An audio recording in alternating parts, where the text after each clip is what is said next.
Hey Tarot friends, this is Ultraviolet Morgan with part 2 of the video, What do you need to learn? As I've said, we got cut off.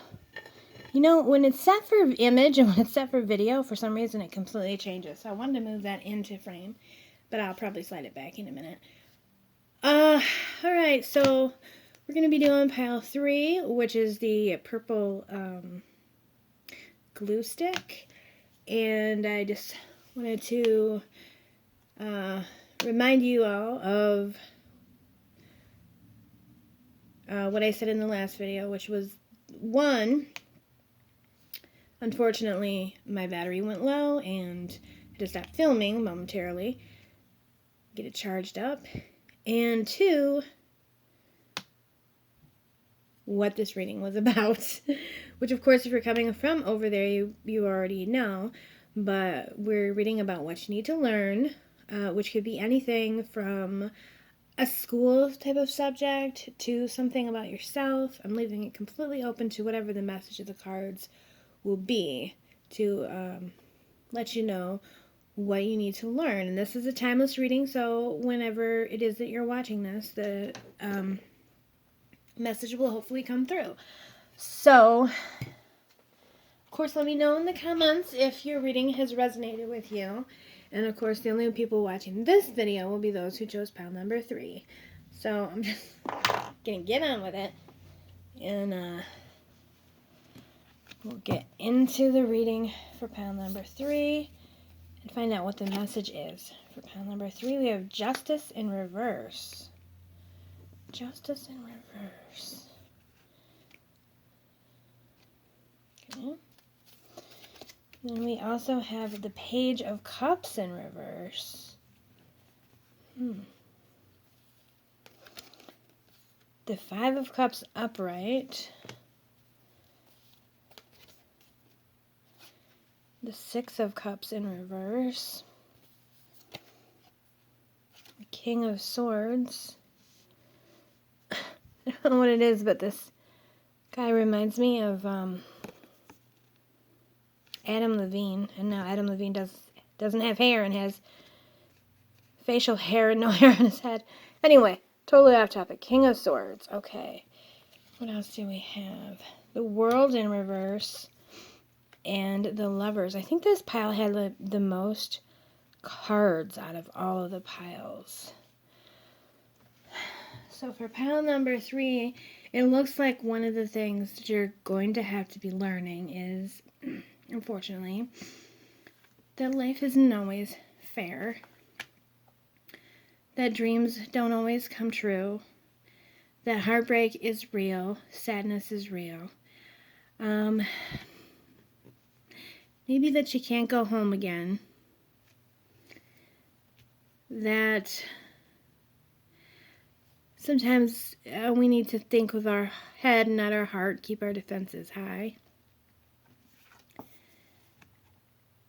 And that the world doesn't stop spinning for us.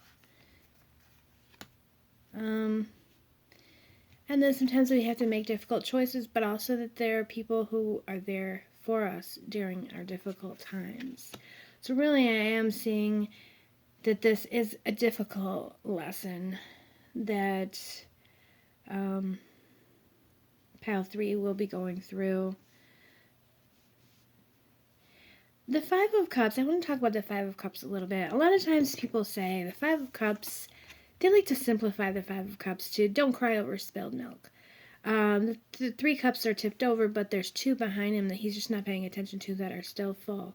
But you know, I don't like it when people simplify the card that way, because the loss of the 3 cups is a real loss. And we've all been through tough times where someone tries to cheer us up with, cheer up, you still have XYZ, you still have this or that, or whatever. But we have to take the time to process our grief, and we can't just ignore the hard stuff and, focus on what other people think that we should be focusing on that will make us happy, because that's fake. That's not real. If you had 5 and you lost 3, it's still a loss. That needs to be processed, needs to be felt, it needs to be dealt with. So I don't like it when it's downplayed with don't cry over spilled milk, or don't ignore what you have for what you lost. This is a card of a real loss that is, as I said, it just needs to be processed and lived through and grieved. Not just ignored, and not just, look at the bright side. This card does not say look at the bright side. This is a somber card of things being difficult. It's also a little bit of a footnote that all is not lost, but that is not meant to take away from the fact that something is lost. Something of value has been lost. The Page of Cups also is... The Page of Cups in general, to me, is a very youthful and carefree card. And so with this in reverse, I feel like, you're learning... Where my pal 3 people are learning that life isn't always fair, and they're learning these lessons of difficult growth. As we grow... And I'm not saying, not everybody is just watching this video is a kid or is, super young, but it feels like you'll be going through something that will make you feel a certain loss of innocence, a certain loss of youthful naivete, unrestrained. We all have a place of any age where it just doesn't occur to us, and we think we know. We have always been told life isn't fair. It just certain things just don't occur to us that it just doesn't occur to us that life could ever be as unfair as we discover at some point that it will be. When there is a real major loss of something that we had taken for granted for a long time, that we had really never questioned because it was always there. So, this is a heavy read. There's the Ten of Swords in reverse, right underneath the Five of Cups. I feel like with this Ten of Swords, it's kind of it's a release of the pain of the situation. Like people have said, if you turn the person upside down, then the swords can fall, free. So, when you're wounded like that, if you're stabbed, you don't pull the knife out because there can be more damage through the pulling and through the knife leaving. So there can be more damage and more pain with the swords coming out, but eventually it's necessary to heal, in order to heal, for the swords to come out and for the wounds to heal. So I do see some healing, and what I see is healing and painful growth, and the concept that we're stronger in our broken places has been kind of heard a lot. Here's the moon telling us that things aren't always what they appear to be. And the moon is also about illusion and secrets, and I think that the moon here is kind of about the illusion of what my group 3s thought the world was like, expected. There was a certain sort of, things were built up to a certain way, but then at some point when they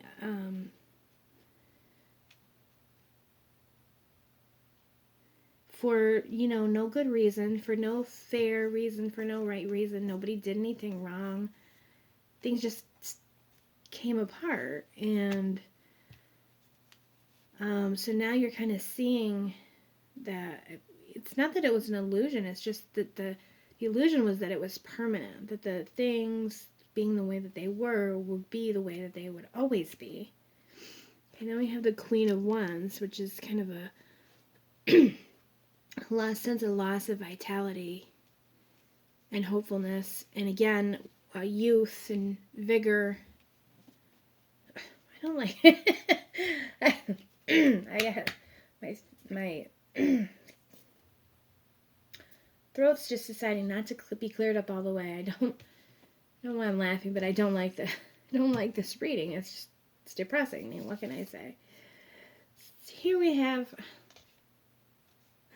the Seven of Swords. And the Seven of Swords again. Something happened that just wasn't fair. This talks about a material loss. And it also talks about embarrassing secrets, which kind of ties in with the moon. And maybe, in a time where this innocence is lost and where this unfair thing happened, a lot of times there's kind of a domino effect. When one real major sort of Jenga piece gets pulled out, everything else sort of rearranges, and then secrets come to light and things that we didn't know. And so, yeah, I'm feeling like my group 3 people are just learning some real hard lessons of the unfairness of life and the unfairness sometimes of other people. And I can so relate to this personally right now. Take caution and be aware of others' actions, and make sure you're being honest with yourself. So that's an important thing, because we don't like this lesson. It's not a lesson we like, but it's not a lesson that is not to our benefit, even though we don't like it. The lessons are to our benefit. Sadder but wiser. We're learning a lot about things and people that we didn't even want to know, and the unfairness of it all.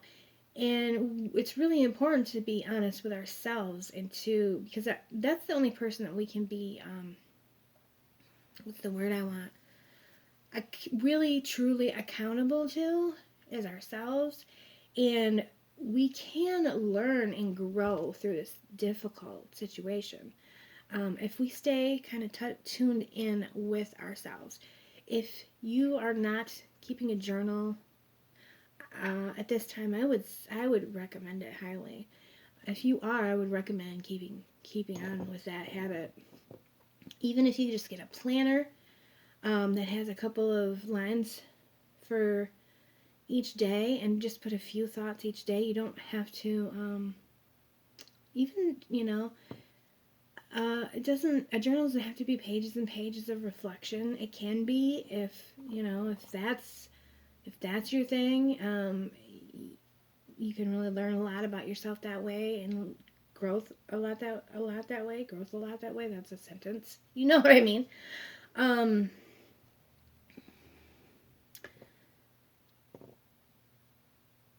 So, I mean, there's certainly value if you want to just get a notebook and write for pages and pages. But if that's not your gig, if that's not your bag, pick up a cheap-ish, like a school planner even, where there's, a little bit of section for each day, and just write few things, doodle, sketch, whatever. Just kind of keep track of yourself and check in with yourself every day, and just keep the lines of communication with yourself open and the honesty open. Also, notice, there's all of this blue, this sort of light teal blue, this really cool icy blue. I don't know, that coloring just really has popped out at me. So I wanted to point that out. We have cups and swords, air, and water. So here is a little bit of earth, page of earth. Scholarly, cheerful, dependable. Time to get to work. An excellent opportunity presenting itself. Happy news about your career promotion and scholarships. A new area of study. All right, so which is what this entire reading is about. Something new that you're learning about. And so as you're learning about the world, you're also learning about your place in it.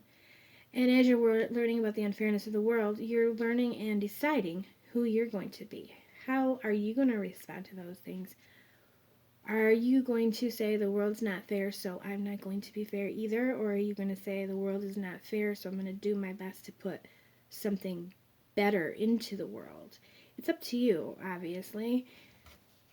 And it's a real... Out of all the piles, this is the biggest, most serious kind of learning opportunity that we've seen. And here's another positive card. Again, a lot of blue and green in this reading. What is this one here? Okay, this is the Lovers, so this is a major. Every card, if it's not a major, is air or water.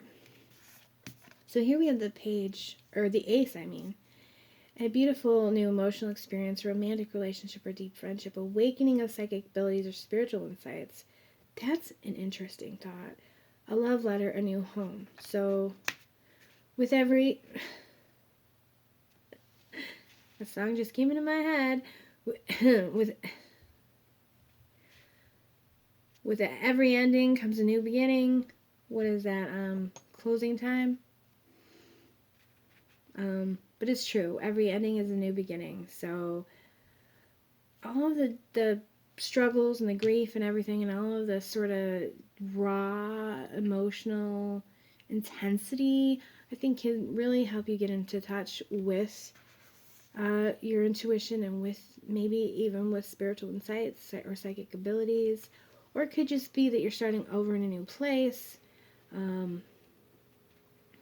Finding your way in this new, uncertain world of where you've discovered it's not the way that you thought it was going to be. The Great Gathering, it's all coming together. Intuitive hits, Soul Tribe. So here's another card indicating intuitive hits. So, a lot of times when we go through something really, really deeply emotional that affects us very deeply, it can really get us in touch with our intuition and with our more spiritual side. So I do see that's kind of being the case here. Here's the this is the perfect card for this reading. The ever unfolding rose, cracked open. It's happening for you, not to you. Such an important message. And difficult, but important to remember that all of these things, all these unfair lessons that you don't want to learn are not happening to punish you. One time I read, people often say, why me? Why me? Why is this happening to me? But the reality is that, all these things, all these unfair, terrible things happen to everyone. And the real question would be, not to be indelicate, but why not you? We're not so special that we escape the bad along with the good, and nor should we, and nor ultimately would we want to, because it's all ultimately for the greater good to us, for our benefit, for our growth, and not for you. Not for you. So there's something, obviously, a loss and an ending coming together, a lot of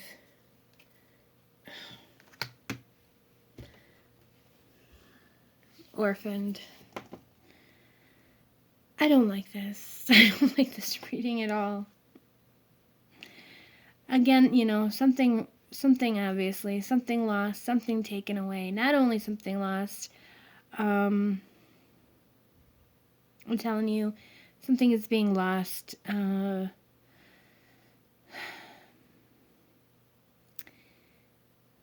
as an example,